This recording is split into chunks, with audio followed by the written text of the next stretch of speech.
देश की जनता पर इन दिनों महंगाई की चौतरफा मार पड़ रही है और आगे भी पड़ती रहेगी। ये बात कोई और नहीं बल्कि आरबीआई यानी कि रिजर्व बैंक ऑफ इंडिया के गवर्नर कह रहे हैं।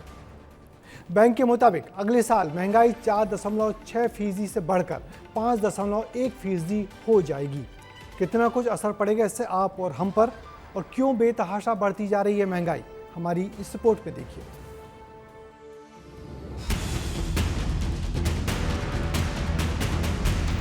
महंगाई की आग अभी और भड़क सकती है।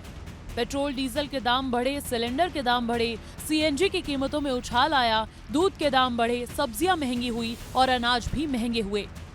कुल मिलाकर महंगाई की मार आम आदमी को चौतरफा पड़ी और आगे भी पड़ती रहने वाली है, और ऐसा संकेत आरबीआई ने दिया है। केंद्रीय बैंक ने 2027 के लिए महंगाई का अनुमान 4.6% से बढ़ाकर 5.1% कर दिया है। आरबीआई के अनुसार महंगाई दर जून तिमाही में 4.2%, सितंबर तिमाही में 5.1%, दिसंबर 2026 तिमाही में 5.9% और मार्च 2027 तिमाही में 5.4% रही है। CPI inflation for this year now is projected to be at 5.1%, about 50 basis points more than earlier projected. इसके बावजूद रेपो रेट को 5.25% पर बरकरार रखा गया है, जिससे ईएमआई महंगी नहीं होगी। महंगाई का अनुमान बढ़ने का क्या असर होगा, ये भी एक्सपर्ट से जान लीजिए। बढ़ती कच्चे तेल की कीमतें, जियोपॉलिटिकल अनस्टेबिलिटी और रेपो रेट, कई ऐसे मुद्दे हैं जिनकी वजह से ये सब चीजें आरबीआई को बोलनी पड़ रही है। और आगे आरबीआई को भी इस चीज का आकलन दिखता है कि रुपये की गिरती हुई वैल्यू, जियोपॉलिटिकल टेंशन्स और कच्चे तेल की बढ़ती कीमतें, इन सब चीजों का प्रभाव कहीं ना कहीं इकोनॉमी के ऊपर पड़ेगा और महंगाई आगे बढ़ने वाली है। दुनिया के अलग अलग देशों के बीच चल रहे युद्ध के बीच ग्लोबल सप्लाई चेन प्रभावित होने और अन्य वैश्विक आर्थिक चुनौतियों के चलते इस साल देश की इकोनॉमी की रफ्तार थोड़ी कम हो सकती है। महंगाई के साथ ही देश में जीडीपी यानी ग्रोथ का अनुमान भी घटा है। Real GDP growth for this year is now projected at 6.6%. We had earlier projected 6.9%. अब ग्रोथ कम होगी तो इसका असर क्या पड़ेगा, वो भी जान लीजिए। ग्रोथ रेट कम होना यानी अर्थव्यवस्था की रफ्तार धीमी हो जाना, नई नौकरियों पर असर होना, शेयर बाजार पर दबाव बढ़ना और लोगों के खर्च भी बढ़ना। ग्रोथ रेट घटा है तो महंगाई बढ़ेगी, इस पर आम जनता का क्या कहना है, वो भी सुनिए। अब महंगाई इतनी बढ़ चुकी है कि लोग बहुत परेशान हो गए। आम आदमी अपना घर संचालन कैसे करेगा? 15 से 20 हजार रूपए की फीस सैलरी रहती है, उसमें क्या तो बच्चों की फीस भरेगा, क्या तो गैस की टंकी लेकर आएगा। और आरबीआई ने कह दिया है, मतलब अब थप्पा लग गया है कि और ज्यादा ही बढ़ने वाली होगी। अब वो कितनी भी महंगाई हो, देखो घर तो हर इंसान को चलाना है, पेट्रोल भी जरूरी है, टंकी भी जरूरी है। कैसे चलाएगा? कुछ कर ही नहीं पाएगा ना, इतनी महंगाई बढ़ेगी। आज देखो पेट्रोल का दाम कितना बढ़ता जा रहा है। पेट्रोल के दाम, रोजमर्रा की जिंदगी में पेट्रोल आता है, खाद्य सामग्री आती है, राशन आता है।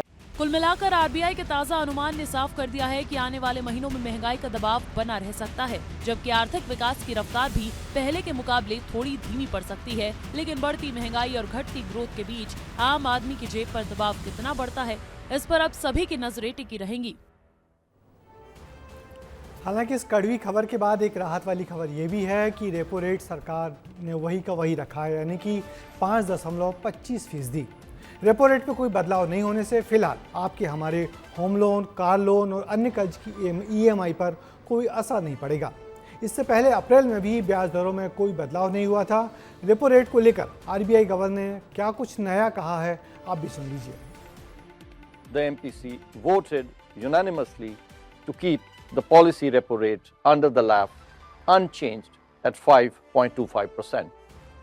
The MPC voted unanimously to keep the policy repo rate under the LAF unchanged at 5.25%. तो रेपो रेट वहीं का वहीं है, जिससे कि होम लोन या लोन की कीमत में कोई फर्क नहीं पड़ता है। लेकिन बावजूद इसके आरबीआई ने महंगाई बढ़ने की जो आशंका जताई है, और उसका वजह क्या है और आरबीआई ने ऐसा क्यों कहा है, हमारे एक्सपर्ट से समझिए। महंगाई बढ़ने के अभी बहुत सारे रीजंस है हमारे पास। जैसे हो गया क्रूड ऑयल। क्रूड ऑयल लगभग 50% से ज्यादा बढ़ चुका है उसके प्राइसेस, और हमारे जो इंडिया में मेजरली जो ऑयल का पार्ट है वो इम्पोर्ट होता है बाहर की कंट्रीज से। तो एक तो रीजन हमारा क्रूड ऑयल हो गया। सेकंड हो गया फूड इन्फ्लेशन। जैसे फूड के प्राइसेस बढ़ रहे हैं तो उसका इम्पैक्ट डायरेक्ट कंज्यूमर्स पर पड़ रहा है। तो मॉनसून भी अभी जो प्रिडिक्शन है वो कम ही है इस साल।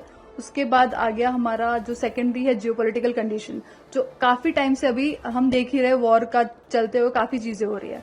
तो मेजरली ये सारे रीजंस हैं जिससे आरबीआई का जो महंगाई का बढ़ने के चांसेस हैं। तो एक तरफ जहां महंगाई बढ़ने के संकेत मिले हैं तो दूसरी तरफ देश में इस साल आर्थिक विकास की दर भी बढ़ी है। तो देश की इकोनॉमी पूरे साल यानी कि वित्त वर्ष 2025 और 26 में 7.7% की रफ्तार से बढ़ने लगी है। तो चौथी तिमाही यानी कि जनवरी से मार्च के बीच जीडीपी ग्रोथ 7.8% रही। इससे पिछले साल यानी कि 2024 और 25 से तुलना करें तो पिछले साल देश की रियल जीडीपी ग्रोथ 7.1% रही थी। कुल मिलाकर तस्वीर दोनों पहलुओं वाली है। एक और आरबीआई ने रेपो रेट में कोई बदलाव नहीं कर आम लोगों को ईएमआई के मोर्चे पर बड़ी राहत दी है, तो दूसरी ओर महंगाई बढ़ने की आशंका भी जता दी है। हालांकि देश की अर्थव्यवस्था के ताजे आंकड़े उत्साह बढ़ाने वाले हैं, जो दिखाते हैं कि भारत की विकास दर मजबूत बनी हुई है।